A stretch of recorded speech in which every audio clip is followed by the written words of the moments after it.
The new Hispanic majority in California should help to change immigration policy in the U.S. Despite the Hispanic majority in California, the attitude of our congressional leaders will not change immigration policy. The American Religious Town Hall meeting is now in session.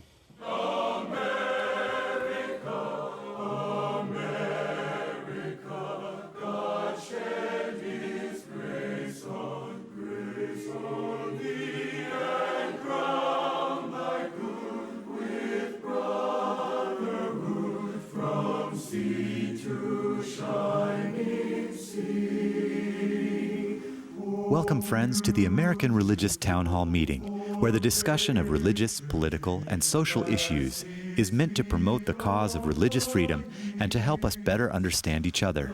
And now, here's your host and moderator, Pastor Jerry Lutz. Thank you, Mark, and I too would like to welcome you to another program of the American Religious Town Hall meeting. We're so very glad you have joined us. I think you're going to enjoy today's discussion, as you heard in the provocative statements that were made a little earlier. But before we begin our discussion, I'd like for you to meet the panelists. We will ask them to introduce themselves. We'll begin with a gentleman to my right. Hi, I'm Dan Stearns, a Seventh-day Adventist pastor working in the Dallas-Fort Worth mission field. I'm Rabbi Jordan Offsire. I'm living in retirement in Palm Springs, California, teaching and providing life cycle services for the Jewish community. I'm Tom Plumley. I'm the senior minister of First Christian Church in Fort Worth, Texas. We're a part of the Christian Church Disciples of Christ. My name is Bert Beach, and I live in the Silver Spring area, where I worked for many years at the world headquarters of the Seventh-day Adventist Church. And I'm not supposed to be on the panel today, but I'm filling in for a member who wasn't able to get here because of the traffic. I'm Othel H. Lakey. I'm a bishop in retirement of the Christian Methodist Episcopal Church, and I live in Buford, Georgia. And I'm Mel Robeck. I'm an Assemblies of God minister, and I serve the church as professor of church history and ecumenics at Fuller Theological Seminary in Pasadena, California. Well, thank you, gentlemen. As you can see, we have a great panel assembled here today, and for this discussion, particularly each one distinguished in his field, we're looking forward to hearing what they have to say. And on to our subject today. For a number of years, sociologists have been predicting that Hispanic residents would soon outnumber non-Hispanic whites in California. While they comprise 17.2% of the American population in California, the numbers are quite different. This past March of 2014, Hispanic residents of California surpassed non-Hispanic whites as its largest racial group. Hispanics, many of whom are of Mexican descent, now comprise 39% of California's population. Non-Hispanic whites stand in a close second with 38.8%, while Asians make up 13.9%. And African Americans contribute 6.7% of California's diverse population. California now joins New Mexico as the only state to have an Hispanic majority. 17.2% of U.S. citizens are Hispanic, and 27% of these Hispanics live in the state of California. With the passage of a national immigration policy currently stalled in Congress, questions arise from many corners on the next steps that should be taken. Most of the Hispanics being counted are American-born, while many are immigrants who have become citizens. Some argue that the Hispanic majority, regardless of documentation at the moment, needs to be treated in good faith. Many maintain that those who lack documentation need to be provided with a means to move towards citizenship. Others contend that Hispanic numbers have swollen because of illegal immigration, and they should be treated like criminals. Still others, quite cynically, suggest that Mexico is only taking back what the U.S. stole from it in 1848. Today, I would like our panelists to consider at least these three questions. First, is current U.S. immigration policy adequate to deal with the large number of people who wish to enter the United States? And then, what can people of faith do to help the U.S. Congress move to a point in which immigration policy can be debated and appropriate legislation passed that will strengthen the Republic? And finally, are non-Hispanic whites likely to feel that they have been culturally displaced anytime soon? That is our program for today. And to begin, let's go back to those who made our opening statements. And for that, we return now to Dr. Mel Robeck. Welcome to the program again, Dr. Mel, and we're glad that you're here with us. Could you please elaborate a little bit on what you said to begin our program today? Well, I'll try to do that. As a native-born Californian, I celebrate the diversity of our state and our nation. And as the great-grandson of immigrants who came here in the 1880s, I think it's a wonderful thing for immigrants to be able to work towards citizenship. You know, back in the 1880s and 1890s, there wasn't much of an immigration policy. People just came and we accepted them. Things have gotten quite a bit different in more recent years, and we find Congress all tied up in knots right now over whether to approve of new immigration policy or what kind of a policy to have or whatever. I wish they'd get on with it, to be quite honest with you. And I do think that you know, the pressing nature of the growing immigrant population in the United States, I think, should drive Congress into a position where they have to think more seriously about this. And I think that Hispanics can help to press that. The problem with Hispanics in California, I think I saw the other day where they may make up close to 40% of the population, but perhaps 25 to 30% is all that vote, which means that we have a huge problem when it comes to hearing their voices. I mean, if they're not willing or able to stand up and say, you know, I count and my voice should be heard, then we have a huge problem. And I would say there are several factors that go in there. Obviously, we've had so many situations where immigration police and so forth have raided different companies and so forth. It leaves a lot of fear in the Hispanic community, and I see that firsthand over and over again. In Pasadena, we have, I don't know, perhaps 25% of our population is Hispanic. And a lot of them, I'm quite sure, are undocumented people. I know that we have them in our local congregation. I know that there are people who apply to be ministers who are undocumented. I think we have a huge problem. But we need to have Hispanics standing up and speaking about this. They need to be holding our legislators accountable for working on this issue. Another issue, though, is much more related to the economy. They don't make a lot of money, most of them, but what they do make, if they save it up, they can go home and live like kings. And there are many of them that have done that over the past few months. We've been hearing a lot about that in Southern California in particular. So I think we have some big issues that ought to be on the table, and the Hispanic majority can make a difference. I think our churches should be advocating with, or our people should be advocating with legislators to make some kind of changes. This is a way overdue kind of an issue that needs to be addressed. All right, thank you, Dr. Robeck. And now let's return to Bishop Lakey. Welcome back to the program, by the way. It's good to be on the program. Thank you, and to be among this august body of distinguished clerics here in America. So your expanded version of what you said earlier, please. Yes, my expanded version. Of course, what Dr. Robeck says is true, and we would hope that immigration policy would change.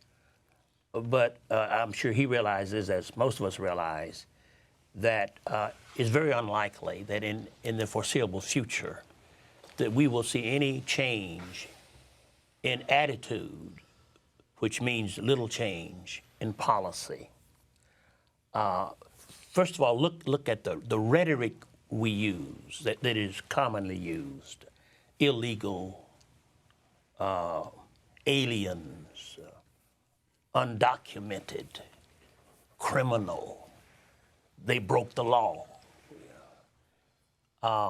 These are incendiary, flag-waving kinds of appellations, and we not only apply it, we apply it to every person who appears to be of Hispanic descent.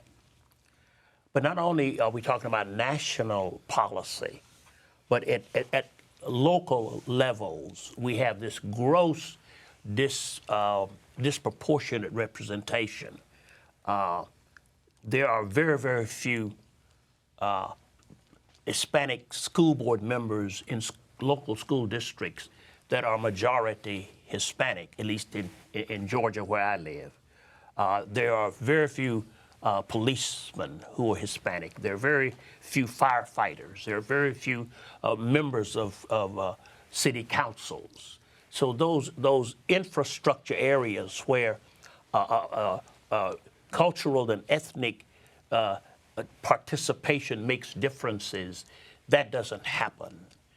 And to me, it's not simply a political issue, but as Dr. Roback indicated, it's a moral issue.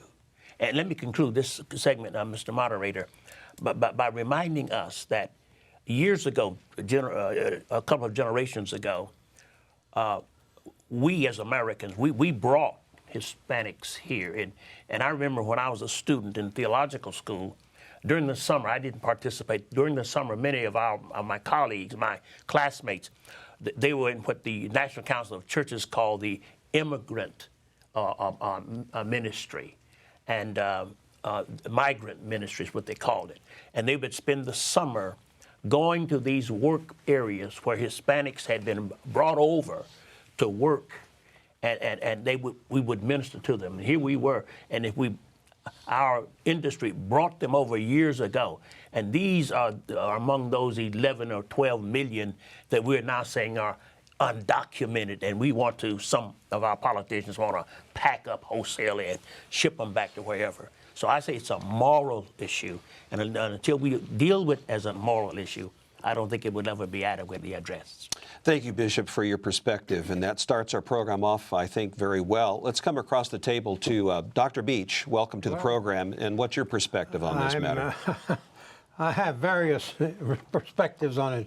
It's a very complicated issue because it's moral, but it's also economic, and it's also legal. There's a lot of different aspects to it. I come from, like all Americans, as a descendant of immigrants, but 10 generations back. So it's quite a long time ago. The first ancestor, we call him Ye Pilgrim John Beach, came over around 1640 in Connecticut. So we have a long history of, and I support that. In my own family, I've married, my wife is Belgian, has now become a U.S. citizen. I had problems with the first daughter that was born, because she was born abroad, and the American consulate said, well, the father is true. One parent is an American, but he's only lived 6 years in America at that time, and not the 10 years. So they said she's Belgian, and the Belgian said, oh, no, she has the nationality of the father, Napoleonic Code. So for several years, my daughter had no nationality. Then my second daughter was born in Britain to show the differences of law, and there the British said, oh yes, she's the British, and the Americans said, oh yes, she's American. So my second daughter had both citizenship. The first daughter, nobody wanted her, and it was finally solved by my wife when she got American citizenship. Then they said, both Americans, so therefore the daughter has derivative citizenship. I just thought I should give you that background. I am sympathetic to the whole concept of immigrants being treated fairly and everything, but I also think that there are certain laws that people should follow, and not just think, I can do anything I want because I long to come to America. I just go to America and into the country illegally. Well, I mean, that's not exactly a very good approach. But the problem is that we Americans, those that are already here, kind of use a double standard. Because very often we want them to come, we encourage them to come. The government knows they're there illegally, but they don't do much about it. But suddenly, after 3 or 4 years, after they've been here, suddenly say, well, you're illegal here. Try to get them and bring them back home. So I don't think it is very fair. I think it's probably pretty fair if you catch a person after they've come early and say, well, listen, you're not legal here. You should go back to where you come and apply to the regular standards. But if a person has been here for 6, 7, 5 years, more, even 10 years, and then is sent abroad. The children have been educated here in this country and everything like that. You're breaking up families. It's a disaster to have that kind of policy. Thank you, Dr. Beach. Next to you is Rabbi Offsire. Welcome back to the program, and I'd like to hear your perspective here at this time. Very briefly, we are a nation of immigrants. We tend to forget that we are a nation of immigrants when the issue of immigrants is raised, and when it's raised to the level or dropped to the level of politics, it becomes even more difficult. The Statue of Liberty is a far-off symbol for most of America, and certainly for those who inhabit the halls of Congress. And that's something that we need to remember. And the reality is that we have no coherent policy on immigration. Exactly. There is none. And to cry immigrant, immigrant, immigrant, and then not to have a policy, and certainly not one that is fair and equitable and that reflects who we are as Americans, this nation of immigrants, after all, who were here before us. They weren't other immigrants. They were those who lived here for many years, whom we call Native Americans now, no longer Indians, but Native Americans. And that is what we need to keep in mind as we continue our discussion. Thank you. And across the table to Reverend Plumley, welcome, and your perspective, please. Thank you.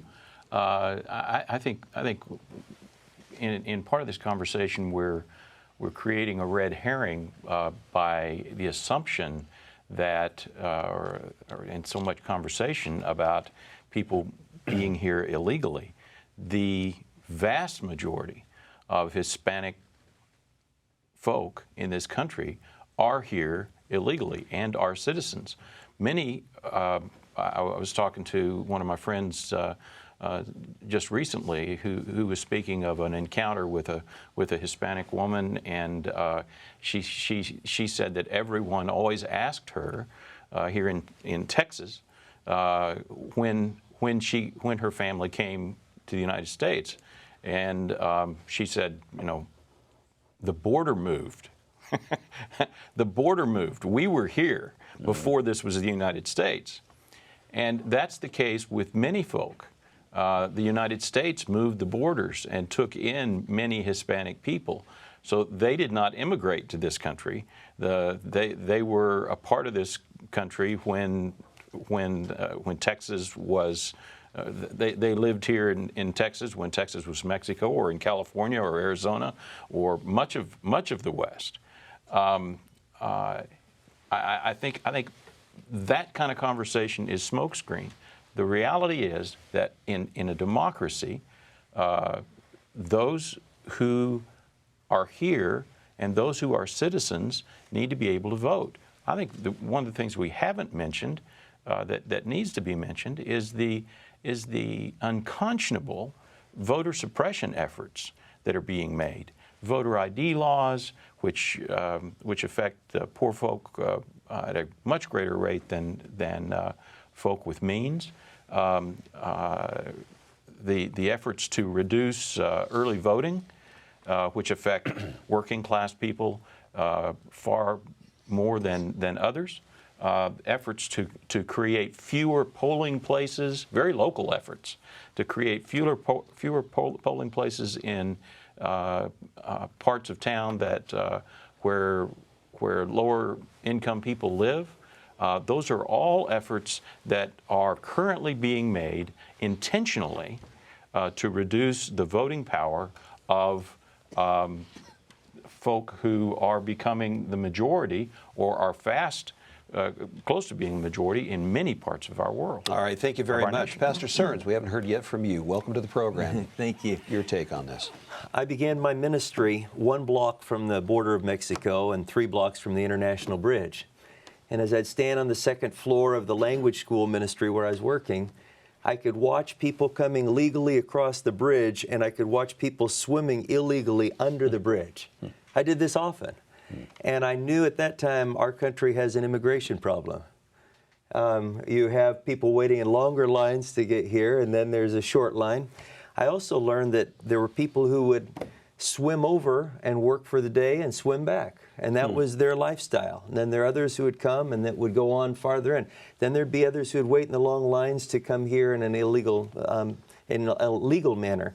And so I think our country has to look at that, and it is related to economics in many ways. But as I've continued my ministry, I feel like the immigrants, recently arrived immigrants, whether they be legal or illegal, are often very, very vulnerable. And when they're vulnerable, there are those who will take advantage of them. There are systems and societies that will, and there are individuals that will. And one of the things that we've got to do is we have to minister to those who are recently come to this country by whatever means. We need to make sure that they have food. And this is not a government or an institutional responsibility as much as an individual responsibility. And we need to find ways to help those who are most vulnerable right when they're very vulnerable. And we need governments to work through whatever issues they need to work through. All right, thank you very much. You know, believe it or not, that's the end of this segment. We've run out of time. We may have to come back to this subject at a future date. But for now, there's an important message I'd like for you to hear. We'll be back in just a few moments. Thank you, Pastor Lutz. We hope you are enjoying today's program. If you would like to learn more about the American Religious Town Hall, please visit our website at americanreligious.org. That's americanreligious.org. There you can read about the mission and history of the program, learn about the Town Hall estates, and view past programs by clicking the appropriate menu buttons.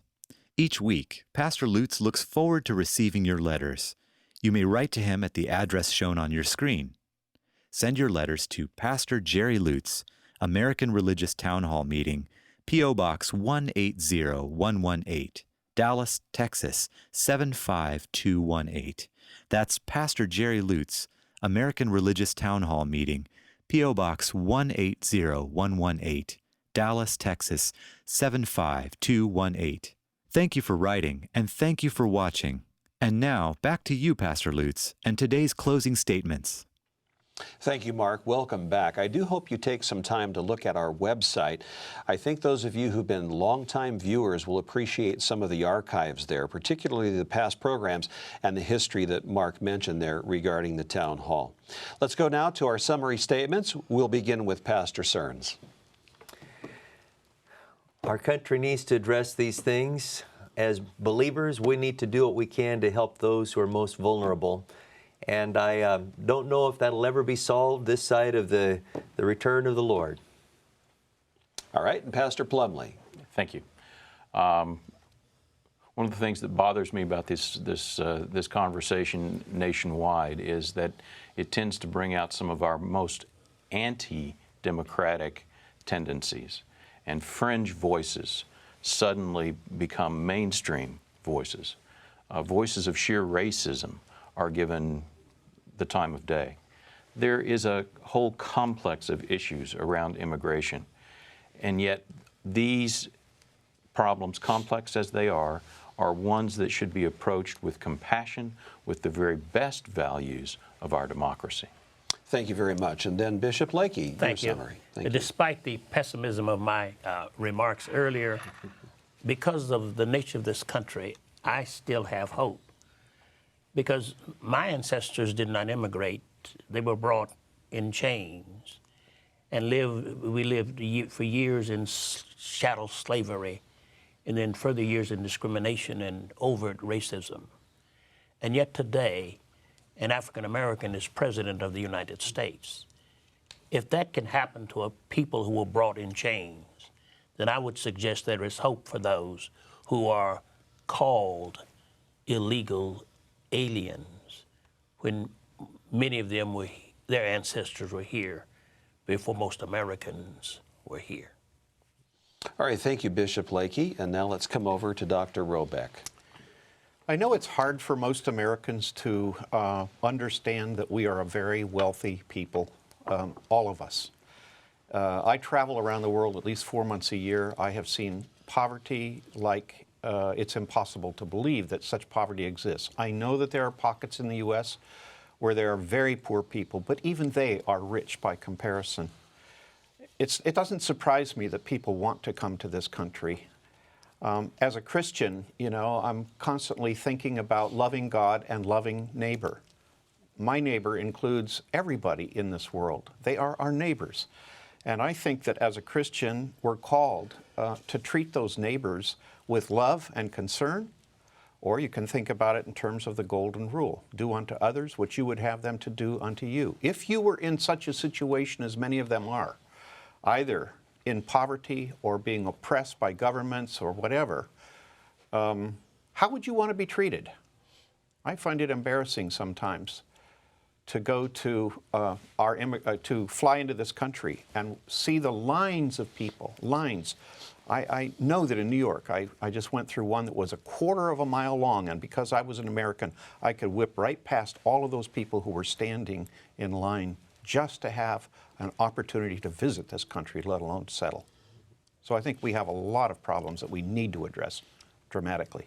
Thank you, Dr. Robeck. And now, Dr. Beach. Yes, I think we have to recognize that the whole immigration issue is a very extremely complicated issue because there are many moral sides, but also immoral sides. There's exploitation that goes on.